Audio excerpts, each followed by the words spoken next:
Hello दोस्तों, कैसे हैं आप सब। दोस्तों आज की वीडियो हम बात करने वाले हैं कि मेरे एक सब्सक्राइबर को नोटिस भेजा जाता है, रिकॉल डिमांड नोटिस।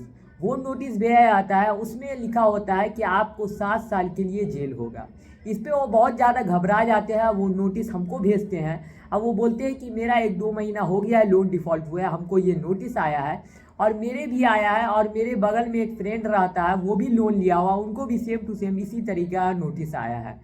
तो आप इस पे एक वीडियो बना के समझा दीजिए। आप तो मेरे समझा दिए, लेकिन इस पे एक वीडियो ही बना दीजिए जिससे जो भी सब्सक्राइबर लोन लिए हुए हैं, मल्टीपल लोन के ट्रैप में फंसे हुए हैं, उनको भी बात समझ में आ जाए कि इसके पीछे क्या राज है।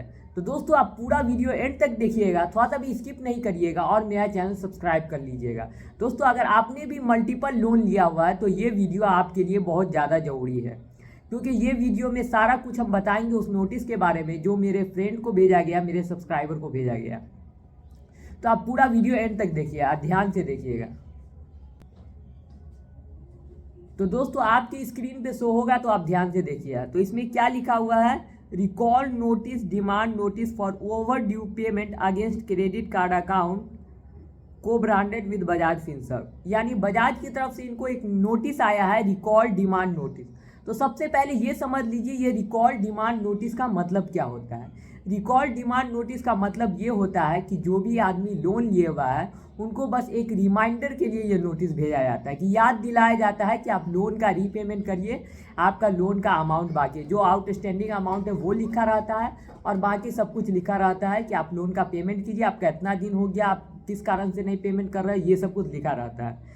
तो उनके ही नीचे उनके छठे लाइन पे 6 लाइन में लिखा हुआ था, 6 पैराग्राफ में ये लिखा हुआ था, it is evident above facts and circumstances you along with other accomplices have committed criminal offense of cheating which is punishable under section 318 of भारतीय न्याय संहिता which is punishable with imprisonment of 7 year fine or both। इसमें उनको साफ साफ क्या बोला जा रहा है कि आपने चीटिंग किया है, इसी वजह से आप पे सेक्शन 318 लगेगा और 7 साल के लिए जेल होगा और फाइन भी लगेगा। और आपको ये दोनों होगा, जेल भी होगा और फाइन भी लगेगा, बोथ। तो दोस्तों पहले जो लगता था इंडियन पीनल कोड के हिसाब से पहले लगता था सेक्शन 420, लेकिन रूल में कानून में चेंज आने के बाद क्या अब हो गया, इसी को चेंज करके कर दिया गया है सेक्शन 318। पहले लगता था सेक्शन 420, अगर कोई भी आदमी चीटिंग करता था तब जाके सेक्शन 420 लगता था, अब उसी को चेंज कर दिया है और भारतीय न्याय संहिता के हिसाब से सेक्शन 318 लगता था। पहले इंडियन पीनल कोड के हिसाब से सेक्शन 420 लगता था। तो इसमें बोला जा रहा है कि आपको 7 साल के लिए जेल होगा और फाइन और बोथ दोनों होगा, यानी फाइन भी लगेगा और जेल भी होगा। तो दोस्तों इस तरह का नोटिस बस आपको डराने और धमकाने के लिए भेजा जाता है।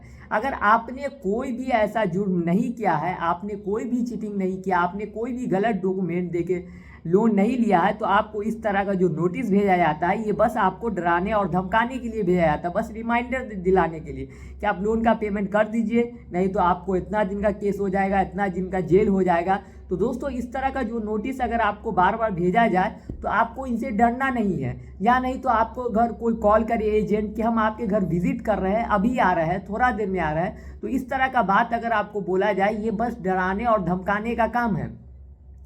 और आपका काम क्या होना चाहिए कि बस आप कंपनी को एक सिंपल सा नोटिस बना के भेज दीजिए, जिसको लोन एक्सटेंशन का नोटिस बोला जाता है। वो नोटिस बनाए कंपनी को भेज दीजिए कि आप किस कारण से पेमेंट नहीं कर पा रहे, कितने दिन तक पेमेंट नहीं कर पाइएगा, और ये सिंपल सा नोटिस, उसके बाद आपको आराम से टाइम मिल जाएगा। और अगर उसके बाद भी कोई भी कंपनी ऐसा बोलता है कि मेरी पॉलिसी में नहीं है, हम टाइम नहीं देंगे, तो ये गलत है। उनको डायरेक्ट बताइए कि आप आरबीआई का जाके रूल पढ़ लीजिए, आपको नहीं पता है तो, कि कोई भी आदमी के साथ अगर प्रॉब्लम है, मजबूरी है कोई भी, तो कोई भी आदमी टाइम ले सकता है। और अगर आप मेरे टाइम नहीं दीजिएगा तो ये आपकी गलती है, हम तो टाइम लेंगे और हम जितना दिन बाद मेरे पास पैसा होगा उतने दिन बाद ही पेमेंट करेंगे। बस अपना रीज़न बता दीजिए, अपना कारण बता दीजिए किस कारण से आप पेमेंट नहीं कर पा रहे हैं और कितने दिन तक आप पेमेंट नहीं कर पाइएगा।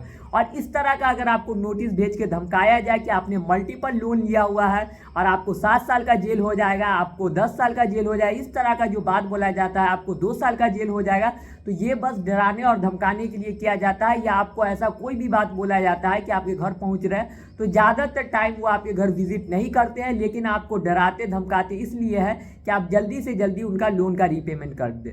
और अभी ये नोटिस बहुत ज़्यादा आपको भेजा जाएगा और हो सके तो बहुत ज़्यादा डराया जाएगा, क्योंकि फाइनेंशियल ईयर का क्लोजिंग डेट है और मार्च में फाइनेंशियल ईयर का क्लोजिंग डेट रहता है। तो वो चाहता है कि पूरे साल का जो प्रॉफिट और लॉस मार्च में जो जुड़ाता है तो उससे पहले जो है कंपनी प्रॉफिट में रहे। तो इसके लिए वो बहुत ज़्यादा ही परेशान करता है, एजेंट भेज के, कॉल करके, मल्टीपल कॉल आएगा, मैसेज आएगा और इस तरह का नोटिस आएगा। तो अभी आप सावधान रहिएगा।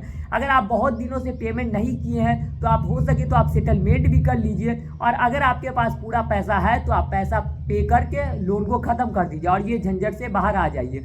लेकिन आपको इन सब चीज़ों से डरना नहीं है। अगर आपके साथ किसी भी तरीका प्रॉब्लम है तो आप डट के उसका सामना कीजिए और आप उनको आरबीआई का गाइडलाइन समझा दीजिए और बता दीजिए।